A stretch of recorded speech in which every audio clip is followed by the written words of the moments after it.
හයි ඉතින් ඔයාලව සාදරයෙන් පිළිගන්නවා මගේ අලුත් vlog එකට. අපි මේ හාහා පුරා කියලා ලෑස්ති වෙන්නේ හෙට උදේ දින එක්සෑම් එකට අද රෑ එළි වෙනකම් පාඩම් කරන්න. මේ කට්ටියව දැක්කහම පුදුම සතුටකින් ඉන්නවා වගේ නේද පේන්නේ. හැබැයි ඉතින් හෙට දින එක්සෑම් එකට අද රෑ පාඩම් කරන්න පටන් ගන්න මිනිස්සෙක්ට එච්චර සතුටින් ඉන්නේ කොට්ටු නෑ මන්නම් කියන්නේ. ඒ වුණාට ඉතින් අපි එහෙම තමයි. දැන් වෙලාව රෑ 8ට විතර. ඉතින් ඔයාලා හිතන්න එපා මේ කාලකන්ණි ටික මොකද මේ හෙට එක්සෑම් තියාගෙන අද පාඩම් කරන්න කියලා. ඇත්තටම අපිට මේකට මීට කලින් පාඩම් කරන්න වෙලාවක් තිබ්බේ නෑ. මොකද මේ දවස් ටිකේ මේක එක ජාති එක්සෑම් කොටින්ම ගෙවුවත් අදත් එක්සෑම්. මෙතන ඉතින් අපි හැමෝම සහයෝගයෙන් තමයි වැඩ කරන්නේ. එක්කෙනා මොනවා හරි දෙයක් දන්නවනේ ඒක අනිත් හැමෝටම කියලා දෙනවා. අහගන්න ඕමනාවක් නැත්තම් බලෙන් හරි කියලා දෙනවා. එක එක ළඟ හරි නෝට් එකක් තියෙනවනේ ඒ නෝට් එක තමයි වටේම යන්නේ. මිනිස්සුන්ට ජීවිතේ සමහර කාලවල තියෙනවනේ පැය 24ක් මදි වෙන. අපිටත් මේ වෙලා තින්නේ ඒක තමයි. හැබැයි ඉතින් කුලියට සතුටක් තියෙනවා. මොකද එහෙම වෙලා දින මට විතරක් නෙවෙයි මෙතන හෙන සෙට් එකක්ම ඉන්නවනේ. අනික ඉතින් මන් දන්නවා අපේ බෝඩින් විතරක් නෙවෙයි තව බෝඩින් කීයක් තියෙනවද? ඒ බෝඩින් වල ළමයිනොත් හෙට එක්සෑම් එකට මේ වගේ පණ දාගෙන පාඩම් කරනවා ඇති. දැන් නම් කට්ටිය පොඩ්ඩක් සීරියස් වෙලා තියෙන්නේ. මොකද දැන් රෑ 12ට විතර වගේ ඇති. එන්න පාඩම් කරන්න තියෙන කාලේ අඩු වෙනකොට කට්ටියගේ සද්ද වැහෙනවා. රෑ 12 පැන්නාම තමයි නියම යුද්ධ පටන් ගන්න. මෙතන ඉන්නවා ගණන් හදන කොට්ටාසකේ පාඩම් කරන කොට්ටාසකේ දෙකක්. පාඩම් කරන කොට්ටාසර නම් අබ්බ සරණයි ඉතින්. රෑ 12ත් පහ වෙලා තියෙන කී අපි දැන් ඊළඟට යන්නේ තේ හදන්න. අපි ළඟ හවස ගෙනාව පාන් ගෙඩියක් තිබ්බා. මේ පාන් ගෙඩිය අපි හැමෝටම මදි. ඉතින් ඒ වුණාට අපි බෙදාගෙන සහයෝගයෙන් කන්නයි මේ යන්නේ. එයාස් මේ යාළුවෝ කල් දෙරමක් වගේ ලොකු වාචනයක් කරගෙන ඒකට තේ හදන්න තමයි යන්නේ. මම හිතන්නේ කලවන්ත එකක් තමයි හදන්නේ. ඒත් එක්සෑම් එකට යන්න පුළුවන් වේද දන්නේ නැහැ. පිටි වර්ග දෙක තුනක් දාලා යාළුවෝ සෑහෙන වෑයමක් ගන්නවා මේක රසට හදන්න. නවබෝ බේර ගන්නත් එපැයි. බලමු මොකද කරගන්න කියලා. ඒ ගමන කහටත් තානවා. සූර පප්පගේ අරිෂ්ටේ වගේ. හරි දැන් ඔන්න කහටත් දැම්මා. හැඳි ගන්නවා මේක හැඳි ගෑවිල්ලට නම් තේක හැඳි ගෑවිලාම ගියා මං හිතන්නේ. අම්මට සිරි වෙන්නේ නැකොතේ අම්මේ කොහොමද තේක හදපේකාගේ අතිශයෝක්තිය. නෑ ඒ තේක ඇත්තටම මාරම රසයි. පිටි සීනි කහට හැමදේම ගානට. පුතාලා ඉන්න අම්මලා එහෙම මේක බලනවා නම් ඔන්නසට තේ හදන්න පුළුවන් සරසවි යුවතියක් ඉන්නවා. හරි ඔන්න දැන් අපි හදාගත්තු අරිෂ්ටේ බෙදන්න තමයි යන්නේ. එහෙනම් අපේ නිදි වර්ජිත රාත්‍රියට ජය වේවා. බලමුකෝ ටී ටයිම් එකේදී කී දෙනෙක් මේ සිතර වෙලා ඉන්නවද කියලා. හරියටම දෙන්න.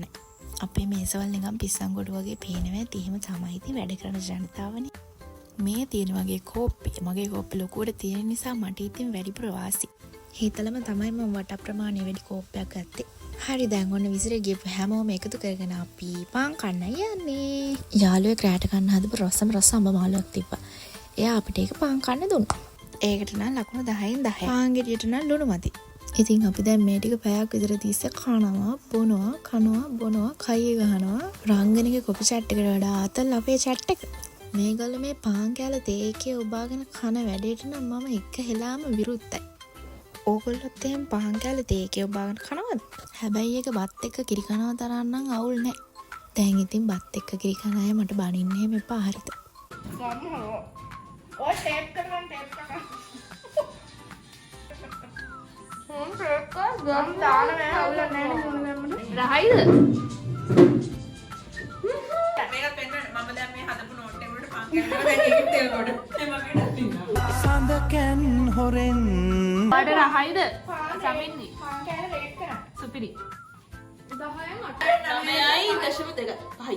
ඉතුරු 5ට? ඉතුරු 0.7යි. ඒක ලුණු නැති. ඒක සීනි නැතුව. සීනි නැති දෙක.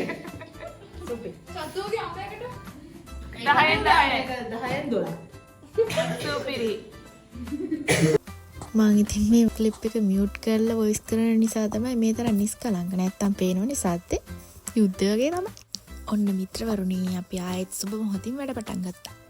මුළු සිලබස් එකක්ම එක රැයකින් කවර් කරන්න තමයි අපි අරමුණ. සමහර දවස්වලට එකෙක්ටවත් තේරුනේ නැති වුණාම නම් අපි ඔක්කොම දමලා ගහලා නිදා ගන්නවා. කොහොම හරි ආයෙත් එක දිගට පැය 2ක් 3ක් විතර පාඩම් කරගෙන ගියා. සෝරි පාඩම් කරගෙන කියන්නේ මේ ගණන් හදන්න. මොකද මම ගණන් හදන කොට්ටාසේ ජීවියෙක්. ඔය අතරේ අපිට හත්තා බඩගින්නක් ආවා. හේ අපි දැන් මේ කරන්නේ විලි ලැජ්ජාවක් නැතුව පාන්දර 3ට විතර බත් උයලා කන්න. ඇත්තටම හිතලා බැලුවොත් ඉතින් අපිට මේ දේවල් කර ඉන්න වෙලාවක් නැහැ. මොකද අපිට සෑහෙන වැඩ ගොඩක් කරන්න තියෙනවා. එහෙම කියලා ඉතින් බඩගින්න මැරෙන්න බෑනේ. මං දන්න ඔයාලා මාත් එක්ක එකගයි කියලා. හතර වටෙන් බඩු ටිකක් එකතු කරගෙන අපි දැන් යන තමයි හදන්නේ. පරිප්පු තියෙනවා. තව අපි මාළු මිරිස් කරලක් හොයාගත්තා. අල ගෙඩියකුත් හොයාගත්තා. තියෙන ටිකෙන් ගේමක් ගහගමු. එක අච්චුමුන් ටිකක් ඉන්නේ. හින්දා කවුරුත් මේකට විරුද්ධුනේ නෑ. මොකද හැමෝටම බඩගිනි. බඩගින්නත් හද වෙලා තියෙනවා. පේනවනේ වෙලාව පාන්දර 2:54යි. අපි දැන් ඔක්කොම අඩුම කුඩුම ටික ලෑස්ති කරගෙන තියන්නේ. මේ පැත්තෙත් කට්ටියක් වැඩ. ඔයාලා මගේ මැකරෝනි හදන වීඩියෝ එක බැලුවා නම් මේ කුස්සිය ඔයාලට හොඳට පුරුදු. කුස්සියයි වර්ෂන් ටික. අපි බලමු දැන් වෙලාව කීයද කියලා. 3:04යි. ඇත්තටම අපි 4 දෙනයි මේ වැඩේට ඉතුරුනේ. අනිත් කට්ටිය ඔක්කොම සටන පාවලා දීලා නිදාගත්තා. කොහොම හරි අපි පැය භාගයක් විතර ඇතුළත කැම ටික හදාගත්තා. පරිප්පු හදලා මාළු මිරිස් බැදුම් හැදුවා. අල ගෙඩියකුත් දාලා. ඇත්තටම මම මෙතන හොර ගෙඩිය වගේ කරේ හැඳි ගාපු එකයි වීඩියෝ කරපු එකයි විතරයි. සමා වෙන්න මිත්‍රවරුනි. හරි. ඔන්න දැන් අපි ඔක්කොම ලෑස්ති කරගෙන ඉවරයි. දැන් ආමයෙන් උනත් කමන්නේ බඩගිනි. ඔයාලටත් තියනවද මේ වගේ දවස්? එහෙම දවස් තියනවා නම් අපිත් එක බෙදා ගන්න. යටින් කමෙන්ට් එකක් දාගෙන යන්න. කොහොම හරි අපිට මේක හදන්නයි බෙදන්නයි ගියපු වෙලාව කන්න නම් ගියේ නෑ. මේක මේ අපි හදපු නිසා කියනව නෙවෙයි. මේක ඇත්තටම රසයි සුවඳයි. මේව දැක්කම ඔයාලට හිතනවද කැම්පස් ගියාම කන්න නෑ කියන කතාව බොරුවක් කියලා. කොහොම හරි අපි හොයාගත්තු කැම ටිකට සාධාරණයක් කරා.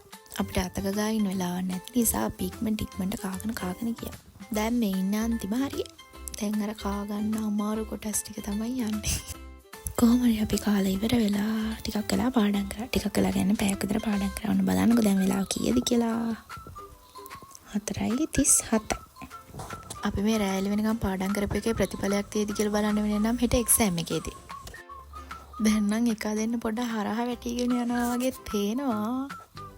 ඔන්න දැන් නම් හොඳටම එළි වෙලා. පේනවනේ එළියත් වැටිලා තියෙන්නේ. අපි ඊට පස්සේ උදේ ලෙක්චර් එකට ආව මේක ඉවර වෙලා තමයි එක්සෑම් එක තියෙන්නේ. හරි. ඔන්න එක්සෑම් එකත් ඉවරයි. අපි දැන් මේ බෝඩිමට යන්න තමයි හදන්නේ. එහෙනම් ආයෙත් වීඩියෝ එකකින් හම් වෙනකම් බයි බයි.